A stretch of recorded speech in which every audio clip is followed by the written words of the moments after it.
آج provincial bar council کے ممبران آپ کے سامنے بیٹھے ہیں۔ میرے دائیں طرف vice chairman Khyber Pakhtunkhwa bar council اور میرے بائیں طرف chairman executive committee Khyber Pakhtunkhwa bar council, Swabi سے ممبر بار کونسل، پشاور سے ممبر بار کونسل، نیچے جو بیٹھے ہیں نوشہرہ سے، پشاور سے، چرسدہ سے۔ آج ضرورت پڑی کہ آپ لوگوں کے ذریعے مقتدر قوتوں کو ہم اپنے خیالات کا اظہار کر سکیں اور عوام کو بھی اپنی جو اس پروونس کے ساتھ عدلیہ کے اندر جو مساوات کی جا رہی ہے اس کے متعلق بات کر سکیں۔ تو آج خیبر پختونخوا بار کونسل، صوبہ بھر کے بار ایسوسیشنز اور پوری وکلاء برادری کی جانب سے میں بحیثیت member judicial commission of Pakistan Ahmed Farooq Khattak کہ وکلاء کے ڈیمانڈ پہ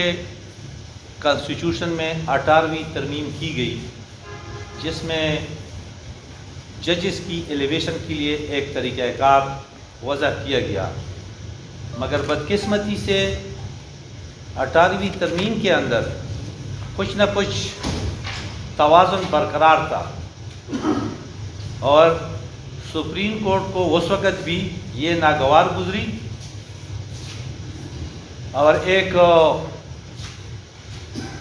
بینامی سی پٹیشن کے اوپر اس وقت کے پارلیمنٹ کو، فیڈرل گورنمنٹ کو مجبور کیا گیا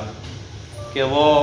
آئین میں مزید ترامیم کر کے 19ویں ترامیم کے شکل میں ججز کی تعداد جوڈیشل کمیشن کے اندر بڑھائی گئی، جس سے توازن سہولت جو سے کہا جاتا ہے وہ ان بیلنس ہوا۔ اس وقت 2/3 اکثریت ججز کی ہوتی ہے جوڈیشل کمیشن میں، 1/3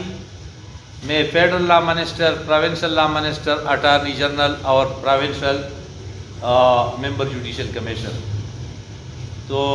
جوڈیشل کمیشن کے رولز کے مطابق اکثریتی فیصلے ہوتے ہیں، تو اس 19ویں آئینی ترمیم میں جو کچھ لایا گیا اس کے ذریعے یہ سارے فیصلے ان کے حق میں اکثریتی بنیاد پہ کیے جا رہے ہیں۔ اور اس 19ویں آئینی ترمیم کے ذریعے جوڈیشل کمیشن میں جوڈیشری کی اکثریت قائم کی، جس سے جوڈیشل کمیشن آئینی ادارہ ہونے کے بجائے ججز کلب بن گئی، جہاں پر فیصلے میرٹ، آئین اور قانون کے مطابق نہیں ہوتے اور نہ ہی سپریم کورٹ کے پہلے سے موجود ججمنٹ کے مطابق ہوتے ہیں، کیونکہ الجہاد ٹرسٹ میں ایک پالیسی، ایک لائن میرٹ وضع کی گئی ہے کہ پاکستان بھر کے چیف جسٹس، سینئر ترین چیف جسٹس کو ایلیویٹ کیا جائے گا یا پورے پاکستان بھر کے سینئر ترین جسٹس کو ایلیویٹ کیا جائے گا۔ لیکن یہاں پہ جب سے جوڈیشل کمیشن بنی ہے بالکل یک طرفہ طور پہ ٹریفک چل رہی ہے اور یہ آئینی ادارہ ہونے کے بجائے ججز کلب بن گئی ہے، جہاں پر فیصلے میرٹ، آئین اور قانون کے مطابق نہیں ہوتے اور نہ ہی سپریم کورٹ کے پہلے سے موجود ججمنٹ کے مطابق ہوتے ہیں، جس سے آئین کو پامال کیا جاتا ہے اور ملک میں جوڈیشل مارشل لا کی صورتحال پیدا کی جاتی ہے۔ بلکہ چیئرمین جوڈیشل کمیشن سیاسی جماعتوں کی طرح ممبران جوڈیشل کمیشن سے اپنے نامزد کردہ ججز کے لیے ووٹ مانگتا رہتا ہے اور ہر وفاقی حکومت کو ان کے ذاتی و سرکاری مقدمات کی بنیاد پر بلیک میل کرتا رہتا ہے اور من پسند بینچ کے ذریعے حکومت کے خلاف فیصلے صادر کیے جاتے ہیں، جس سے ملک میں سیاسی افراتفری، اقتصادی اور اخلاقی افراتفری کی فضا پیدا کی جاتی ہے، جس کی تازہ ترین مثال مرخہ 24 اکتوبر 2022 کے جوڈیشل کمیشن کا اجلاس ہے، جس میں وفاقی حکومت کے 2 ممبران یعنی سابقہ وفاقی وزیر قانون اور اٹارنی جنرل آف پاکستان کا اپنے پرانے مرخہ 28 جولائی 2022 کے موقف سے پیچھے ہٹنا اور سب سے جونیئر 2 ججز کے حق میں چیئرمین جوڈیشل کمیشن کے کہنے پر سپورٹ کرنا ہے، جس سے وفاقی حکومت کی بے بسی اور دغلا پن واضح ہے، اور سپریم کورٹ نے وفاقی حکومت کے ساتھ ساتھ اپنے آپ کو بھی بے نقاب کیا کہ وہ آئین کے تابع نہیں بلکہ اپنے خواہشات، اپنے سیاسی نظریات کے تابع ہے، جس سے صاف واضح ہے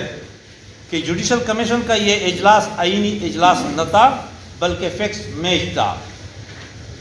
جوڈیشل کمیشن کے اس اجلاس سے صاف واضح ہے کہ جوڈیشل کمیشن واضح طور پر 2 حصوں میں تقسیم ہو چکی ہے۔ آئین پاکستان اور اصولوں پر قائم ممبران جناب جسٹس قاضی فیض عیسیٰ،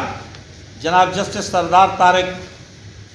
جناب جسٹس منصور علی شاہ اور ممبر judicial commission Akhtar Hussain advocate supreme court کو خراج تحسین پیش کرتے ہیں کہ انہوں نے خیبر پختونخوا، اندرون سندھ اور سینیارٹی کی بنیاد پر اپنا موقف قائم رکھا۔ ممبر جوڈیشل کمیشن نے مزید کہا کہ اس صورتحال میں سیاسی جماعتیں اور پارلیمانی پارٹیوں کی خاموشی بھی سوالیہ نشان ہے، اور ان کو چاہیے کہ آئین و قانون کی بالادستی کے لیے اپنا کردار ادا کریں، ورنہ اسی طرح اسٹیبلشمنٹ کے پسندیدہ ججز تعینات ہوتے رہیں گے اور جوڈیشل کمیشن کی غیر آئینی تقرریوں سے وفاق کی سالمیت کو خطرات درپیش ہوتے رہیں گے، کیونکہ chairman judicial commission Khyber Pakhtunkhwa اور اندرون سندھ سے تعلق رکھنے والے ججز کے خلاف مناسب رویہ نہیں رکھتے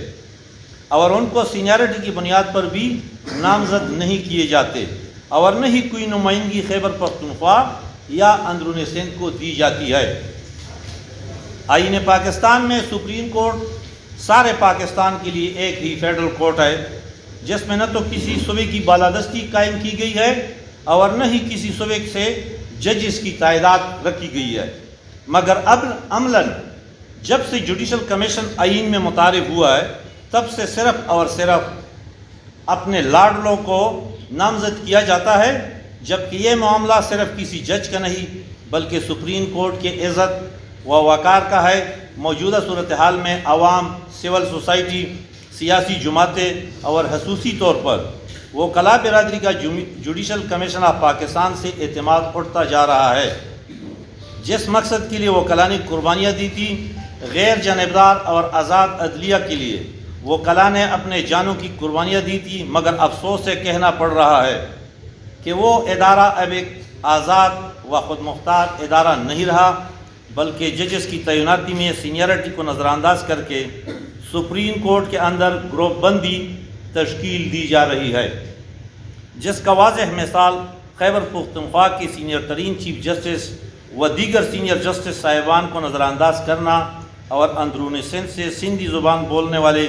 کسی جج کا نام نامزدگی میں شامل نہ کرنا متعصبانہ سوچ کی واضح دلیل ہے، اور یہی صورتحال مملکت خداداد پاکستان کے وجود کو برقرار رکھنے کے لیے اچھا نہیں۔ خیبر پختونخوا کے سابقہ چیف جسٹس جناب وقار احمد سیٹھ مرحوم کو بار بار سینیارٹی کے باوجود نظر انداز کیا گیا اور اس کے پٹیشن پر آج تک کوئی فیصلہ بھی نہ آ سکا، اور موجودہ چیئرمین جوڈیشل کمیشن کا مرخہ 28/7/2022 کے جوڈیشل کمیشن اجلاس میں یہ کہنا کہ روایت یہی رہی ہے کہ سپریم کورٹ میں خیبر پختونخوا کے 2 ججز ہوتے ہیں، جو کہ صریحاً غلط، خلاف آئین، خلاف قانون